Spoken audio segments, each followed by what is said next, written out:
पक्ष भी संविधान का एक अंग है, तो निश्चित तौर पर हम उनका सम्मान करते हैं। यदि विपक्ष कोई बात करता तो हम पूरी तन्मयता से उनकी बात सुनते हैं, संसद में चर्चा भी करते हैं। हाँ, ये अलग विषय है कि संसद में जो विपक्ष के लोग हैं वो चर्चा से भाग जाते हैं क्योंकि उनके पास तर्कों की कमी है, उनके पास तर्क नहीं है, क्योंकि जनता ने उनको अस्वीकार किया है और संसद भी उनको अस्वीकार करती है।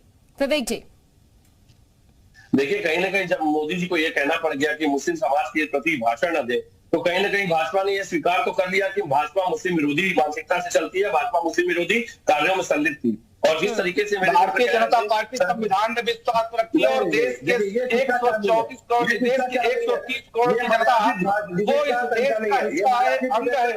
और हिंदू, मुस्लिम, ईसाई, सारे लोग इस देश के नागरिक हैं और उनके सारे संवैधानिक अधिकार है।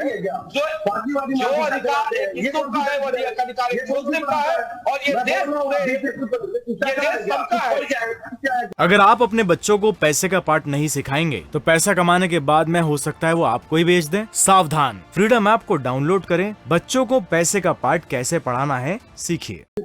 अरे ये देश सबका है और देश संविधान से चलता है, किसी व्यक्ति विशेष के कहने से नहीं। हाँ, भारतीय जनता पार्टी को छोड़ दिया जाए तो अन्य दल, हिंदू, मुसलमान, अगड़ा पिछड़ा, दलित अगड़ा, सवर्ण पिछड़ा, यही आपकी प्लीज आप दोनों एक एक करके अपनी बात रखें। कृष्णमोहन जी, एक एक करके प्लीज आप दोनों अपनी बात रखें। अभी मैंने आपको बोलने का मौका दिया। विवेक जी, आप जल्दी से अपनी बात रखें। मैं तो बड़ी जिम्मेदारी से ये कह रहा हूँ, ये संविधान मानते हैं, इनके नेता संविधान बदलने की बात कर रहे थे, ये राष्ट्रध्वज की बात करते हैं, इनके नेता तो कह रहे थे कि भगवा राष्ट्रध्वज हो जाएगा। तो ऐसे बहुत सारी विरोधी बातें जो देश स्वीकार नहीं करता। और उससे भी बड़ी बात है, जो विकास की योजनाएं ये लाते हैं उन सब पे तो पलीता लग चुका है। जिस तरीके से अभी गंगा में क्रूज चलाई गई, वो जाकर के छपरा में फंस गई।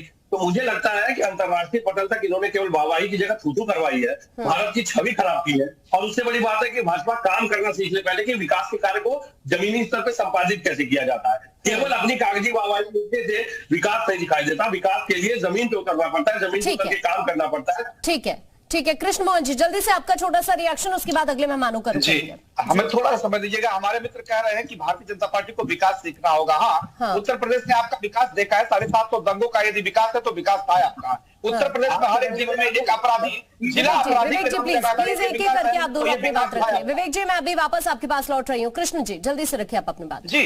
और मैं भारतीय जनता पार्टी अपराधियों पर दमन करना, उत्तर प्रदेश में विकास करना, उत्तर प्रदेश में सड़कें, मैं एक बानगी देना चाहूंगा। समाजवादी सरकार 5 वर्षों की सरकार थी जिसमें उन्होंने सड़कों का निर्माण कराया था 8,012 किलोमीटर। और भारतीय जनता पार्टी 5 वर्ष में जहाँ पे 2 साल का कोरोना काल था, हमने कोरोना काल को देखते हुए भी हमने 16,913 किलोमीटर की सड़कें बनवाई। इन्होंने 1 एक्सप्रेसवे बनवाया, हमने 5 एक्सप्रेसवे बनवाई। इन्होंने 1,84,000 नौकरियां दी, हमने 6 लाख नौकरियां दी। और विकास की बात ये करते हैं, 7.5 दंडों पर देने वाला उत्तर प्रदेश को अब विकास यदि है तो आपको विकास मुबारक हो। और उत्तर प्रदेश की जनता ने आपके विकास को नकार दिया।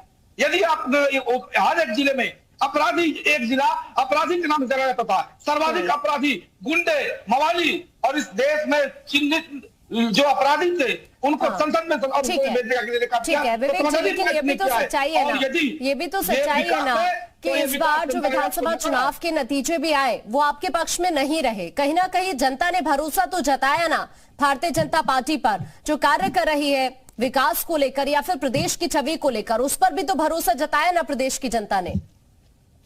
देखिए, आपको ये बात समझनी पड़ेगी कि भारतीय जनता पार्टी की उत्तर प्रदेश में वापसी 15 साल के बाद हुई।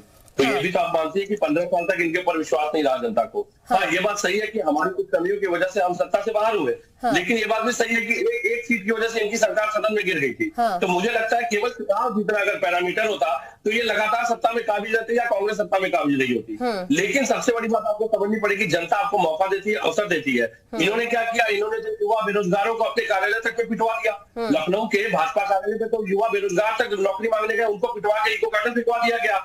यूपीएसआई स्कैम पे बोलते ही नहीं है भाई, 60 से ज्यादा FIR, 2 से अधिक लोग नामजद, और सबसे बड़ी बात 30 से ज्यादा सेंटर मालिकों पे FIR, कोई SIT नहीं गठित है। ये तो केवल और केवल भ्रष्टाचार के दलदल में कीचड़ की तरह धंसे हुए हैं। ठीक है विवेक जी, अगर आप अपने बच्चों को पैसे का पाठ नहीं सिखाएंगे तो पैसा कमाने के बाद में हो सकता है वो आपको ही बेच दें। सावधान, फ्रीडम ऐप को डाउनलोड करें, बच्चों को पैसे का पाठ कैसे पढ़ाना है सीखिए।